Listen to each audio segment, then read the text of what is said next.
কারো কাছে, পৃথিবীর কোন সৃষ্টির কাছে যারা পরিমাণ কিচ্ছু পাওয়ার আশা করবেন না।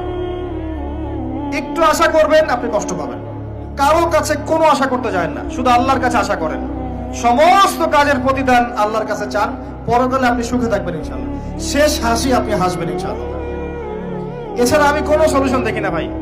আমি কলিজা থেকে কথাগুলো বললাম আপনাকে। আর যে কথা কলিজা থেকে বের হয়, সেই কথা আপনার কলিজার মধ্যে আঘাত করবে ইনশাআল্লাহ। সব কাজ শুধু আল্লাহর জন্য করেন, কেউ আপনার আপন না। একটা সামান্য মোবাইল পাইয়া আল্লাহ ভুলে গেছো। এক নর্তকী তোমারে ফোন করে, ওইসে কদ্দুর আই লাভ ইউ, এতে তুমি উত্তালাইছ। ও দায়ী কোথাকার বেওকুফ কাকে বলে? কোথাকার কোন অসিব্য জানোয়ার মোবাইলে তারে বলছে আমি তোমারে ভালোবাসি, উত্তালাইছে তো। টাকা পয়সা জীবন যৌবন সব খোয়াইলে